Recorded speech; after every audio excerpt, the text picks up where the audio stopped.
The staff meeting ended early, which felt odd, but also kind of a relief. I thought maybe they'd throw in a few extra calls to fill the day, but instead, the board had summoned me for an impromptu meeting. The atmosphere was casual enough when I walked in. Some of the board members were sipping coffee, the room quiet, a few soft murmurs here and there. My wife, Michelle, was already seated at the table, arms crossed, looking through some papers. I didn't sense anything was wrong at first. Maybe it was the way they all avoided my eyes, or how stiffly Rick, my brother-in-law, sat in the corner chair. His smile was too tight, like he was forcing himself to stay pleasant. I chalked it up to a bad morning, nothing more. Then, a clean-cut board member, Jeff, cleared his throat and looked me straight in the eye. "We've come to a decision," he said. His tone was sterile, completely devoid of any emotion. "Effective immediately, we're making a change in leadership." I paused. "What does that mean?" "You're being removed from the CEO position," Jeff continued, without skipping a beat. "Strategic differences. Market needs." I let the words sink in. My heart didn't race, but something inside me hardened, like a wall coming up. I glanced at Michelle, hoping for something, a gesture, anything, but she wasn't looking at me. She was staring down at the table, her face unreadable. "Okay," I said, the calmness of my voice surprising me. "Who's taking over?" "Rick," Jeff replied, without hesitation. "He'll assume the role of interim CEO." I forced a nod, still trying to process it. "I see." The meeting stretched on for another few minutes, but I was hardly there. When they stood to shake hands, I did too, holding myself together. Even Rick, smug as hell, slapped my hand with a firm grip. The security guard at the door didn't even look me in the eye as he escorted me out, directing me away from my office. I wasn't allowed back to my desk, my computer, or any systems. Just like that, it was over. I walked out of the building, the weight of it all sinking in. The world I built, the one I fought for, sacrificed for, had just vanished. And I didn't get a single word of explanation, not from anyone who mattered. I got in my car, started the engine, and drove home in silence. I couldn't help but wonder if I'd seen this coming or if I was just too blind to notice until now. I pulled into the driveway, the familiar sound of the tires crunching on gravel making everything feel too real. The garage light was still on. I hadn't planned on staying, but that small flicker of light pulled me in. The garage had always been mine. I spent more nights in there than I did in my office, more hours crafting ideas, building things from scratch, than I ever did managing people or meetings. It had always been where everything started. The smells of oil, sawdust, old tools. It wasn't fancy, but it was real. It was where I built my first business, the one no one ever talks about anymore. I pushed the door open and stepped inside. It felt different now, empty in a way that had nothing to do with the absence of people and everything to do with the weight of the moment. The garage had been my sanctuary, the place where I made something out of nothing. I could almost hear the hum of the old machinery, the clink of metal, the quiet focus of those early mornings. I walked over to an old filing cabinet in the corner, the one I hadn't opened in years. My fingers hovered over the rusted handle. I don't know why I had kept it all this time, but something told me tonight was the night to finally look. I tugged the drawer open, the metal scraping against itself. Papers, receipts, old blueprints. But then my hand landed on something different. Something small, tucked at the back. A flash drive. I pulled it out and stared at it for a moment. 2 years ago, I'd slipped this in there, knowing I'd need it someday. The failsafe. The backup plan. The one thing I put together in case things went south. I plugged the drive into an old laptop I kept for just this kind of thing, wiped clean of anything unnecessary. It hummed to life, and within seconds, a video file appeared. I clicked play. There I was, looking younger, more eager. The man on the screen smiled, but it wasn't the same kind of smile I saw now. It was a bit more naive, maybe even a little hopeful. "I know this seems extreme," the video version of me began, the tone serious but calm. "But I need to leave this for you, just in case. If you're watching this, things didn't go as planned. This is your backup. You've been prepared for this moment." I sat back in my chair, feeling like the ground beneath me had shifted just a bit more. The video went on, detailing everything. The holding companies, the legal structures, the trusts I'd set up without anyone's knowledge. It was all there, every detail. And in the middle of it, I recognized the purpose behind all those years of playing along. of letting them think they had control. I took a slow breath. This had always been part of the plan. And now, here I was, on the edge of something bigger than just losing my position. I didn't know if I should feel relief or anger. So instead, I grabbed the bottle of bourbon from the shelf, poured myself a drink, and let the burn fill my throat. Not because I needed it, but because it was what I did when I had time to think, when I was trying to make sense of something. The amber liquid settled in my stomach, and I watched the video until the end. The plan was solid, foolproof. No one, not even Michelle, had noticed the subtle shifts, the small changes I'd made over the years. They never saw it coming. And now, as I watched myself talk about the next steps, the path forward, I knew what I had to do. This wasn't just about revenge, it was bigger than that. It was about control, about taking back what was mine. A clean break, a reset. The company was gone, but I still had the pieces. And those pieces were about to move. I slid the flash drive into the old, air-gapped laptop and waited for the screen to come to life. The machine was slow, but I'd kept it for moments like this, isolated, secure, untouched by any external connections. The less it interacted with the world outside, the better. Once it finished booting up, I opened a folder labeled Failsafe Protocol, my own twisted little breadcrumb trail. What I saw made my stomach settle, like a man seeing a road map for the first time after years of wandering. There were several files, too many to glance at all at once, but I clicked the one labeled Backup Operations and started reading. It was a carefully constructed series of holding companies, shell structures, and legal loopholes, all designed to safeguard my control, no matter how it looked on the surface. I'd kept everything subtle. Over the years, I'd quietly shifted pieces around, never making an overt move, never taking a risk too obvious to overlook. I'd let Rick, Michelle, and the others believe they were slowly gaining ground, slowly working their way up the ladder, thinking I was ceding power bit by bit. But they'd never seen how deep I'd buried the roots. I scrolled through the legal documents, the bylaws, contracts with multiple layers. I smiled to myself as I read. Voting rights hidden in trust accounts, share allocations that would make their heads spin if they knew the truth. I'd modified the bylaws, subtle changes that would allow me to return should the need arise. It was all right there, the framework to take back control without lifting a finger. They thought they had me figured out. They thought I was letting go, trusting them to take over, to build things their way. I'd watched them edge closer, thinking I was slipping into the background, content to fade into irrelevance. But all the while I was waiting, playing the long game.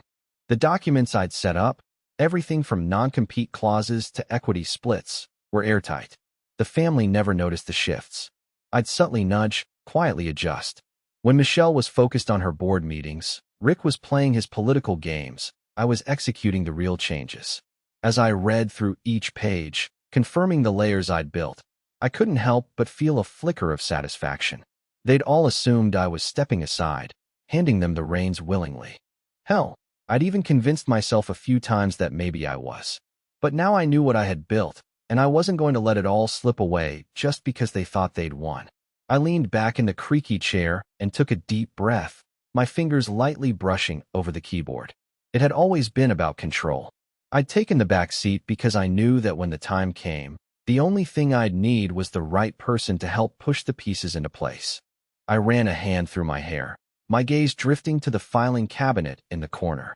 It wasn't just about business anymore. It was about proving that I still had something to fight for, proving that I wasn't finished.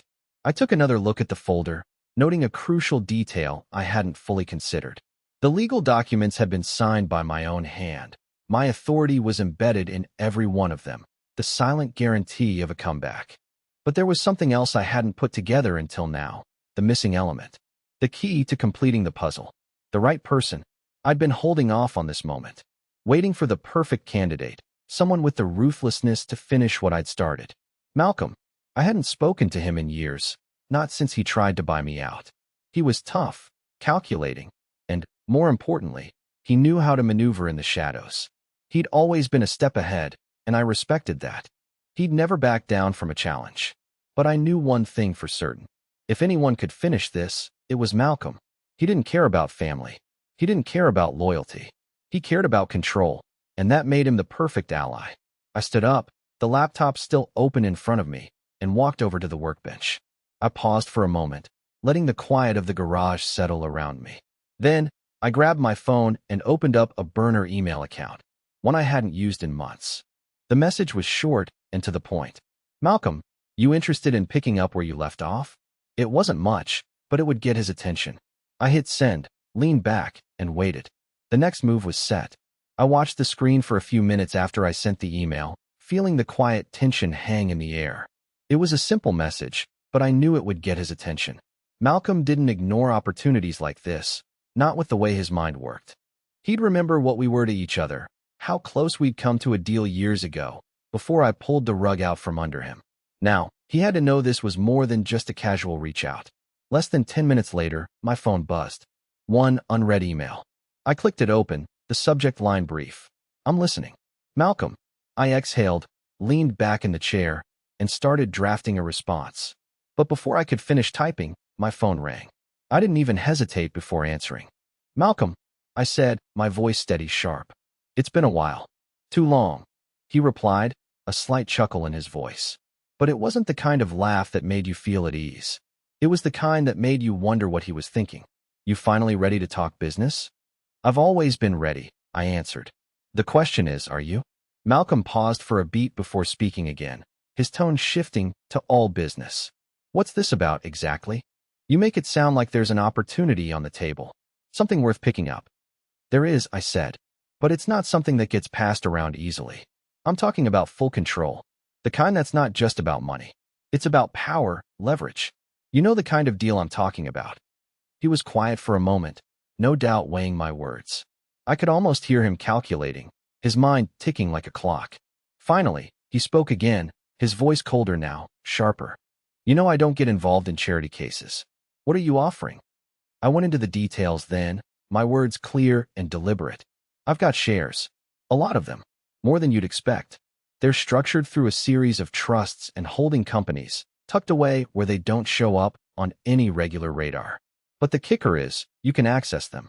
Gain control over what's mine now, and what will be yours soon enough. The vote's in your favor, and with enough of a stake, you're untouchable. There was a long pause on the line. I could practically hear the gears in Malcolm's head turning. You've already set this up? He asked, his voice a little softer, impressed. I have, I said. The legal structures are airtight. The bylaws, the voting rights, it's all in place. What I'm offering is a quick, private transaction. No leaks, no press, no mess. We move fast, and we don't look back. I could almost see the gears turning behind his eyes now. And what's the catch? No catch, I replied. But you have to move quickly. It's got to be off the books for now. Once you take control, we can figure out the details, but I need it done before anyone else gets wise. Another pause, then Malcolm's voice came back, even more clipped now. Sounds interesting, but I need more than just your word. I want documentation. Proof this is real. No one likes a surprise. I wouldn't be calling you if I didn't have everything lined up, I said. I'll send you the contracts, the legal docs. All of it. You'll have what you need to see the whole picture. I won't waste your time, and you won't waste mine. He exhaled slowly. All right, let's move on it then. I'll expect the full packet by morning. Understood, I said. And Malcolm, this stays between us. No one else needs to know about this. Not yet. Agreed. I'll wait for your email, he said before hanging up. I sat in the silence of the garage, the weight of the conversation settling over me. It was happening now. The pieces were moving. I quickly opened another secure file on the laptop and started preparing the documents Malcolm would need, the contracts, the voting rights, everything. I'd set up encryption protocols, double-checking each layer of security. I wasn't about to leave a single crack for anyone to slip through. I knew exactly how to handle this. Malcolm didn't trust anyone, but he trusted numbers. He trusted solid deals. I'd give him that, and then some. By morning, the transfer would be underway. I leaned back again, staring at the screen, knowing that my plan was already in motion. The deal was simple, but the consequences? Those were going to be far-reaching. And with Malcolm in the fold, I had no doubt he'd take it all the way. I sat at the worn desk in my garage, the glow of the laptop casting long shadows across the cluttered workspace. The only sound was the quiet hum of the machine as I prepared for the final move. This wasn't just about transferring shares. It was the culmination of years of carefully laid plans. Every document, every contract, every structure I'd set up, all of it had led to this moment. I opened the encrypted file with the company's current holdings and began the process. Each transfer had to be meticulous. I wasn't about to risk something as simple as a human error undoing everything I'd worked for. My fingers moved swiftly across the keyboard, confirming the validity of each document, each digital signature, ensuring nothing could be traced back to me once this was done. The shares were moved in layers, small enough that they wouldn't trigger any red flags, but enough that when it was finished, they would be Malcolm's. I could already see the numbers shifting in real time, the voting rights, the equity distributions.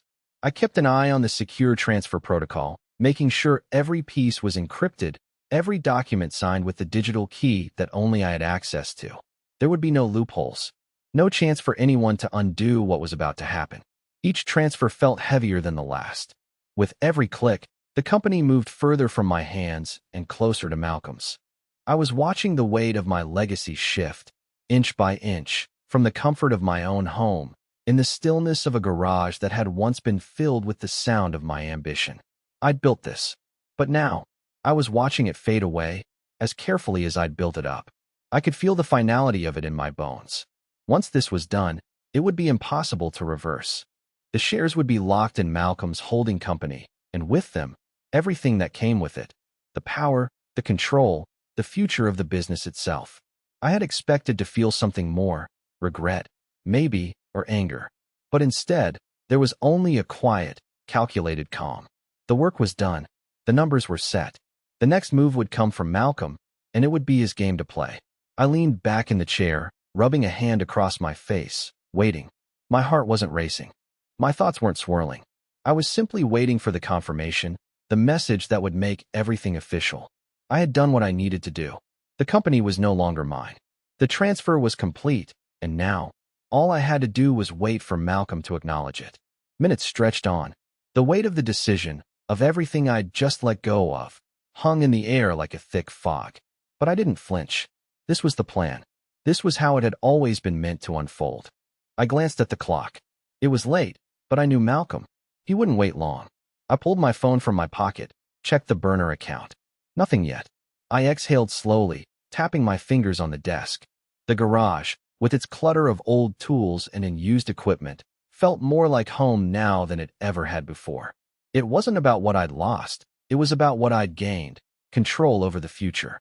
The chance to watch from the sidelines as Malcolm took over, a more ruthless version of me in a different form. Finally, my phone buzzed, the light flashing on the screen. Malcolm's name. I picked it up on the first ring. "Done?" he asked, his voice low, businesslike. "Done," I replied. There was a brief pause. Then Malcolm spoke again, his words precise. "I'll confirm everything on my end. You've got your end covered. I'll let you know once it's fully in place." "Good," I said. "Just make sure it's fast. We don't want any surprises." "I'll handle it. Don't worry about that." I hung up, the weight of the conversation sinking in. The next few hours were critical. As much as this was out of my hands now, the game wasn't over. Not yet. Not until I had the confirmation that Malcolm was moving without hesitation. But for now, I had done everything I could. The company was gone from my hands, and with that, my legacy was now something else, something in someone else's control. I woke up early the next morning, well before the sun made its appearance. I didn't need the daylight to know that the transfer had gone through. I could feel it in the air, like a shift had occurred, and I was standing on the other side of it, watching everything I'd built unravel. I dragged myself out of bed, the quiet weight of the decision still settling in my chest. Michelle was already up, moving around the kitchen, humming softly like everything was just another morning. I watched her for a moment, trying to gauge if she felt anything different. There was nothing in her eyes, nothing in the way she moved. She was oblivious to everything that had gone down the night before. "Morning," I muttered, my voice rough. She looked up and gave me a half smile, barely lifting her eyes. "Morning. Coffee's ready." I nodded, not bothering to respond. There was nothing left to say to her, not now. She wouldn't understand, and I wasn't about to waste the words. I grabbed the mug she handed me, taking a slow sip. It burned my throat, but it didn't numb anything. I stared out the window, trying to ground myself in the reality of what had just happened. The house was quiet except for the soft hum of the refrigerator, the mundane sounds that had always filled the space before any of this started. Meanwhile, I knew things were falling apart on the other side. At the office, Rick was probably already facing the first signs of the shift. I had no doubt the glitches were beginning to surface. The locks on systems would be triggered, accounts inaccessible, files gone, all without warning. It was like watching a machine slowly grind to a halt. Every passing second, he'd feel the weight of it pressing in on him. I could already see it in my mind. Rick sitting at his desk, staring at his screen, confused and frustrated, trying to figure out what went wrong. He wasn't tech-savvy enough to understand what was happening, just that something wasn't right. That's the thing with people like Rick. They always assume they can handle the power, but the real work, the real control, is in the details, the ones they never pay attention to. Michelle was moving around the kitchen again, putting things away, already forgetting the brief exchange we'd had. I set my mug down and grabbed my phone, checking for updates. There was a new email from the company's IT department.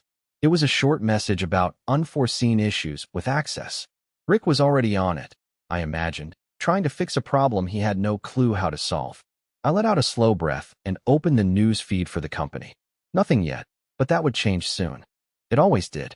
By the time I finished my coffee, Michelle was gone. She'd left for work without a word, just like every morning, completely unaware of how everything around her was starting to fracture. It didn't matter anymore. I grabbed my keys, heading out the door. The drive to the office was quiet. I wasn't in any rush, not to be there, but I knew what was happening. I could feel it. Everything I'd set in motion was already beginning to destabilize, and there was nothing anyone could do about it. At the office, I parked in the lot and watched from a distance, my fingers tapping idly against the steering wheel. Through the large glass windows, I could see Rick moving around, his posture stiff, his hand hovering over his keyboard. He was already in the thick of it, searching for something he didn't understand, trying to make sense of the glitches that were locking him out of the systems. I knew that panic would set in soon. His world was collapsing, piece by piece, and there was nothing he could do to stop it. I stayed there for a while, watching through the tinted glass as Rick fumbled through his first attempts at regaining control. He made a few calls, paced back and forth, muttering to himself. It was pathetic, honestly. All the power he thought he'd gained was slipping through his fingers, and he was too blind to realize it was already over. I didn't move, didn't reach out, didn't lift a finger. I didn't have to. It was unfolding exactly the way I'd planned. The system was failing. The company was failing. Rick and everyone else would soon realize that the foundation they thought they'd built their future on had already crumbled. I was just watching it from the outside. I knew Michelle was still oblivious to it all, and that was fine. She would figure it out in time, just like Rick would. By then, I'd be gone, far enough away that I wouldn't have to hear the scrambling, the excuses, the blame. All of it would come crashing down around them. They wouldn't even have the chance to stop it. As I sat there, watching Rick's frustration grow, I realized something. I'd been so focused on the control, on making sure everything fell into place just so, that I hadn't thought about what I'd do next. But I didn't need to figure that out just yet. Not today. I smiled to myself. The pieces were already moving. The collapse had begun. The chaos at the office didn't take long to escalate. I could feel it even from a distance. Rick was scrambling, trying to pull pieces together, but the more he tried, the further everything slipped through his fingers. The glitches in the system only intensified, and no one could seem to figure out why. I had a front row seat to the unfolding disaster, and it wasn't one I planned to interrupt. Not yet. Joel, ever the opportunist, must have caught wind of the issue and tried to step in, but he wasn't much better. I could imagine him now, trying to play the peacemaker, talking big, pretending he knew what was going on when all he was doing was covering up the fact that they were losing control. Michelle, though, she was more distant than usual. Her mind was on damage control, I could tell. The phone calls, the emails, the hasty meetings. But all of it was meaningless now. The pieces were already in motion. They were all trying to fix something that couldn't be fixed. I knew exactly what they were looking for, answers. But they wouldn't get them from anyone in the room. Not from me. Not from Malcolm. The emails started piling in, one after another. Confusion from the board members, desperate queries about access to data, suspicions about the system failures. They were all in the dark. They didn't know about the shares, about the structural changes, about Malcolm's 48.6% stake. They had no idea what was coming for them. But I knew. And so did Malcolm. I sat back in my chair, watching the notifications ping across my phone. The emails from board members, from staff, from clients, all begging for clarity, begging for control. But all they were getting was silence. The kind of silence that came when someone had already played their hand and was sitting back to watch it unfold. I took a slow sip from my drink, letting the burn of it settle in. Part of me wanted to feel something more, maybe satisfaction or guilt. But there was nothing, just quiet. The silence of a job well done. Malcolm was handling everything. He was stepping into the power vacuum I had so carefully prepared, guiding the process with his usual cold efficiency. The board was still trying to piece it together, but their confusion was evident in every message. They were trying to figure out who had pulled the strings, who had made the changes, but they wouldn't get their answers from me. They wouldn't get their answers at all. I heard the faint sound of an incoming call, but I didn't bother answering. Let them scramble. Let them tear each other apart. Through the large windows of my house, I could see the faint outline of a car pulling into the driveway. Another board member, probably. I could already guess the conversation. More questions, more half-answers, more frustration. The family wasn't just fighting for control. They were fighting for their place in a world that was already slipping away from them. The company had started to lose key employees as well. There were whispers, rumors of clients pulling back, unsure of what was happening at the top. I'd always known that the family's vision was more fragile than they thought. Without me in charge, without the direction I'd once provided, they were left with a crumbling structure that couldn't hold up under pressure. And now, with Malcolm moving in, things would only accelerate. I leaned back in my chair, watching through the window as another car left the driveway. The sun was still low, but the daylight didn't matter. The company was already changing, already falling apart. I didn't need to be there for any of it. Rick was calling meetings, trying to rally the troops, but his words were empty. His attempts to regain control were like trying to patch a sinking ship with a handful of tape. They all knew it was over, but no one was willing to say it. The power struggle between Michelle, Rick, and Joel was unfolding before my eyes, and I wasn't lifting a finger to intervene. Let them fight. Let them tear each other apart. They thought they had control, but they never did. They were just pawns in a game I'd already won. I felt a quiet satisfaction, not in the destruction, but in the precision of it. This wasn't chaos. It was an orderly collapse. A dismantling of everything I had built, done with purpose, done with careful planning. The silence that followed was the most satisfying part. I could watch it all crumble without moving a muscle, knowing that I had orchestrated every piece. The last email pinged through. Urgent, board meeting. Immediate action required. We need to address the access issues. I didn't even read it. I'd already seen everything I needed to see. The family, the company, the empire, they were all in freefall now. And I was already beyond it. Beyond all of them. The formal announcement came by email that afternoon, a sterile message sent to all employees, informing them that Malcolm had officially taken control of the company. It was signed, of course, by Rick, who was still trying to act like everything was normal, as if the sudden shift in leadership hadn't just shattered everything he'd worked for. Malcolm's name sat in bold at the top of the email, the words clear, effective immediately. Malcolm Donovan assumes the role of CEO, following the recent restructuring of company shares. The email was a death sentence for the family's grip on the business. Rick, Michelle, and Joel were still squabbling behind the scenes, arguing over who had the right to challenge Malcolm's takeover, but it didn't matter. Their fate had already been sealed. They were like ants trying to fight off a boot that had already been lifted over them. The house was quiet, except for the hum of the refrigerator and the low murmur of a podcast playing on the speakers. It was the kind of quiet I had been craving. I had no meetings to attend, no calls to make, no one to answer to. It was just me and the garage, a place that had started to feel like home again.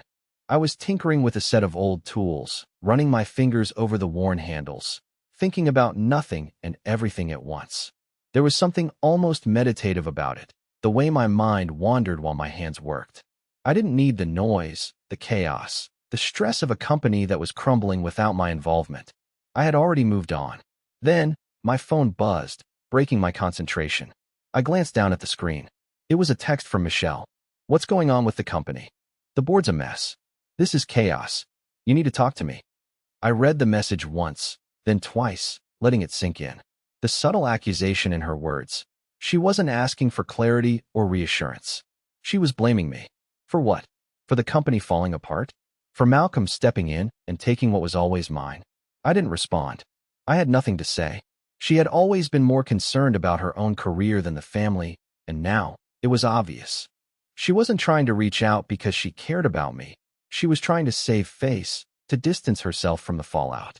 It didn't surprise me, not anymore. It was part of the game she'd always played, and I'd been a fool for not seeing it sooner. I put my phone down on the workbench and went back to what I was doing. If she wanted answers, she could find them elsewhere. I wasn't her problem anymore. As the days passed, I watched the family's world continue to crumble. Board members who had once been loyal to the family were distancing themselves, quietly acknowledging that they'd backed the wrong horse. Clients were pulling away, not wanting to deal with the uncertainty of a changing company, and employees were trickling out, unsure of their place in a business that no longer felt like home. The family's petty arguments were only making it worse. Rick wanted to challenge the deal, trying to play the role of the victim, but he had no leverage.